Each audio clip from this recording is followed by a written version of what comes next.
Good morning, politically incorrect, and your listeners.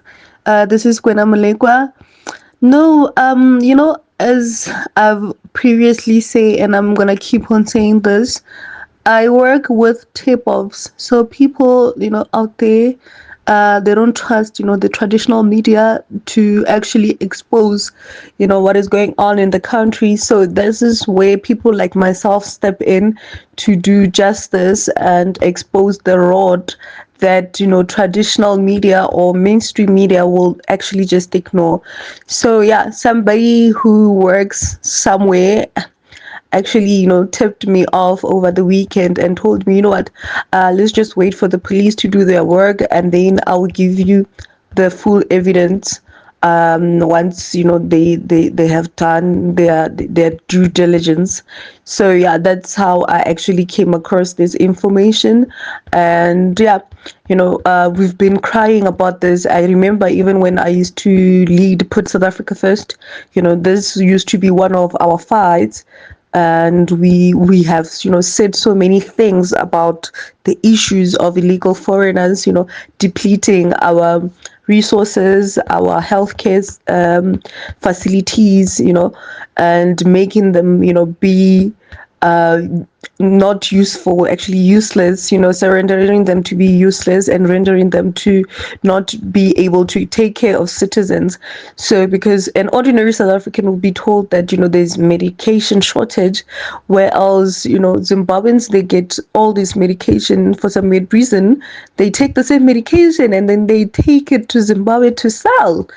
And we supposed to, just portray Ubuntu to such criminality and ignore what these people are doing inside our country, which is actually very demongous and very wrong, and is an injustice that needs to be fought. So all the patriotic movements that are out there, fighting against this, I will say to them, let's continue the good fight. It doesn't matter.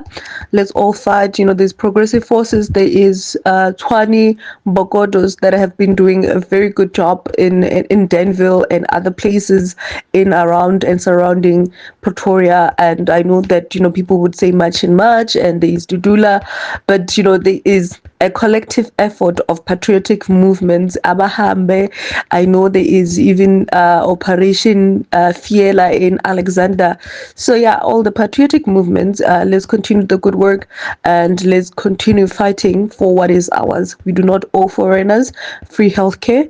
If they do want, healthcare, they must pay for it as stated by the laws in South Africa, and they must respect our immigration policies. Thank you.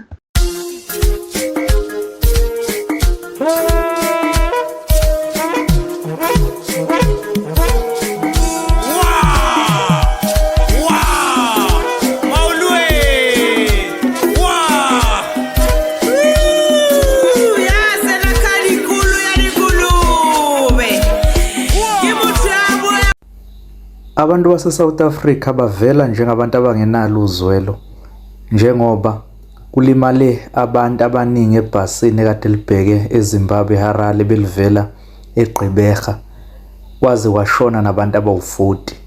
Njengamanje eminye imibiko iveza ukuthi bawu-41 abantu abashonile.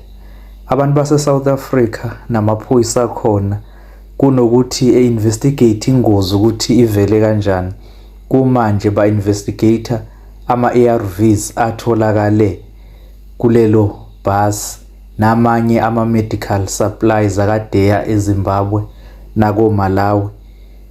Kukhumbuleke ukuthi lama ARVs ebeyosindisa impilo zabanye abantu bakhona eAfrika, ebekade yosiza futhi abanye abantu abangenawo amandla ukuthi bethola ama-ARVs for free. Kodwa kumanje kunokuthi sikhalela abantu abalahlekelwe impilo zabo, abanye abange besakwazi ukuthola lama ARVs njengoba abantu ade bewaphethe bewahambisa balimele kule ngozi yemonto.